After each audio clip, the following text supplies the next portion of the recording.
दोस्तों नमस्कार, आपका स्वागत है संविधान सीरीज में। आज हम हाजिर हैं आपके सामने एक नए टॉपिक के साथ। टॉपिक का नाम है भारतीय संविधान का भाग नंबर 1। भाग नंबर 1 के अंतर्गत हम जानेंगे कि संविधान के भाग 1 में क्या क्या कहा गया है, संविधान के भाग 1 में कितने अनुच्छेद हैं और हर एक अनुच्छेद क्या क्या कहता है। आइए शुरू करते हैं। संविधान का भाग 1 जुड़ा हुआ है संघ और उसके राज्य क्षेत्र से। अब संघ का नाम सुनते ही अपने आप में कन्फ्यूजन पैदा हो जाती है कि संघ है क्या। देखिए, संघ का मतलब जो इंग्लिश में होता है वो यूनियन है, और यूनियन का मतलब बिल्कुल सिंपल भाषा में होता है समूह। समूह। अब सवाल उठता है कैसा समूह?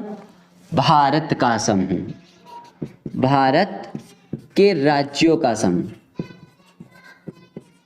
राज्यों का समूह।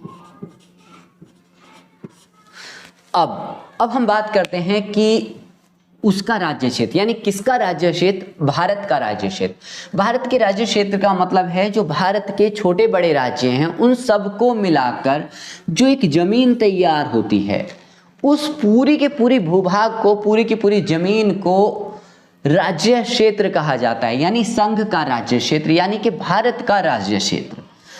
ये हुआ क्लियर कि भारतीय संविधान का भाग 1 संघ और उसके राज्य क्षेत्र से जुड़ा हुआ है। संघ का मतलब समूह और समूह का मतलब भारत के राज्यों का समूह, यानी जो संघ है वो भारत के राज्यों का समूह है। अनुच्छेद नंबर 1 क्या कहता है? अनुच्छेद को इंग्लिश में आर्टिकल भी कहा जाता है। आर्टिकल, इसको आर्टिकल भी कहा जाता है। संविधान का आर्टिकल नंबर 1 कहता है कि भारत अर्थात इंडिया राज्यों का संघ होगा।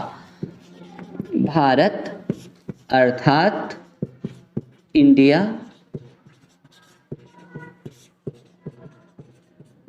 राज्यों का संघ होगा। इसका मतलब ये हुआ कि जो भारत है, भारत छोटे छोटे राज्यों से मिलकर बनेगा, छोटे बड़े सभी राज्यों से बनेगा। मान लो ये भारत है। अब ये भारत तब तक पूरा नहीं है जब तक कि इसके अंदर जितने भी भारत के 28 राज्य हैं और 8 टेरिटोरीज हैं उनको मिलाकर ही भारत मुकम्मल होगा। दूसरी बात यह है कि संविधान का अनुच्छेद नंबर जो 1 है वो कहता है कि अपने देश का नाम संविधान के अंदर भारत और इंडिया रखा गया है। भारत और इंडिया, यानी हमारे देश का नाम संविधान के अंदर अनुच्छेद 1 के अंदर भारत और इंडिया रखा गया है। दूसरा, अनुच्छेद 1 के अंतर्गत भारत राज्यों का समूह है। राज्यों का समूह, छोटे बड़े जितने भी हमारे राज्य हैं उन सब को मिलाकर एक समूह बनता है और उस समूह को संघ कहा गया है, और भारत राज्यों का समूह है, भारत राज्यों का संघ है, अनुच्छेद 1 कहता है। आर्टिकल नंबर 2,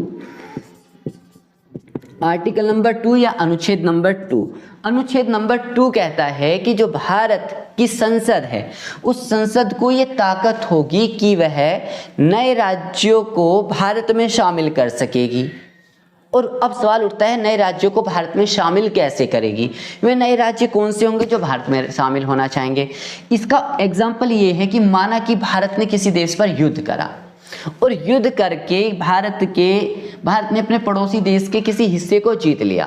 अब उस हिस्से को भारत के संघ में मिलाना, यानी समूह में मिलाना है। तो ऐसा नहीं है कि भारत ने जीत लिया और उसको मिला लेगा, उसके लिए संसद संविधान में तब्दीली करेगी और उस तब्दीली के द्वारा उस राज्य को भारत के राज्यों में मिला दिया जाएगा, संघ में मिला दिया जाएगा, समूह में मिला दिया जाएगा।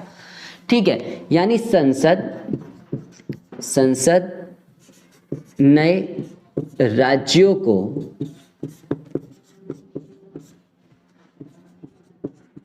संघ में शामिल कर सकेगी।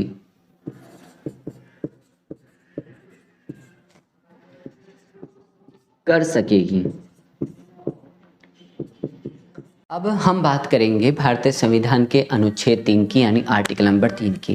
देखिए, भारतीय संविधान का आर्टिकल नंबर 3 कहता है कि संसद के पास ये ताकत होगी कि वो नए राज्यों को बना सकेगी, और इसी के अंतर्गत संसद के पास ये भी ताकत है कि जो मौजूदा राज्य हैं उनके बॉर्डर्स में तब्दीली कर सकेगी, राज्यों के नामों को बदल सकेगी। जैसे कि अब आप ये माने कि भारत के मान लो 2 राज्य हैं, इन 2 राज्यों में से थोड़ा सा हिस्सा ले लिया और एक इसमें से ले लिया, इन दोनों हिस्सों को मिलाकर एक पूरा बना दिया और इसका नाम दिया गया नया राज्य। इसका मतलब ये हुआ थोड़ा सा हिस्सा इस राज्य का ले लो, माना कि ये यूपी है और माना कि ये HR है यानी हरियाणा है, थोड़ा सा हिस्सा यूपी का लिया और थोड़ा सा हिस्सा हरियाणा का लिया, इन दोनों हिस्सों को मिलाकर एक नया स्टेट बना सकेगी भारत की संसद, ये उसके पास ताकत होगी। दूसरा, जो मौजूदा राज्य हैं उनकी सीमाओं में तब्दीली कर सकेगी। इसका उदाहरण एक ये है कि आपको पता है कि हमारे पास जम्मू कश्मीर एक राज्य था, पूर्ण राज्य, जो 5 अगस्त 2019 तक पूर्ण राज्य था, मगर संसद ने अपनी ताकत का इस्तेमाल करते हुए इसको 2 भागों में इस तरह से बांट दिया, यानी सीमाओं में इसकी बॉर्डर में तब्दीली हो गई। ये वाला राज्य नया राज्य बना जिसका नाम था जम्मू एंड कश्मीर, और ये वाला राज्य जो बना ये बना लद्दाख। इस प्रकार से एक ही राज्य के 2 नाम हो गए और एक राज्य 2 भागों में बट गया।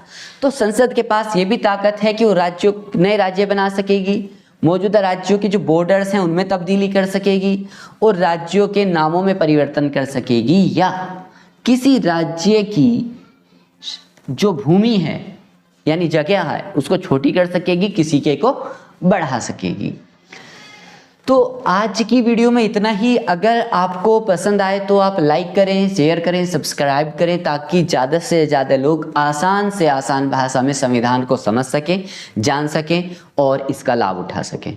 शुक्रिया।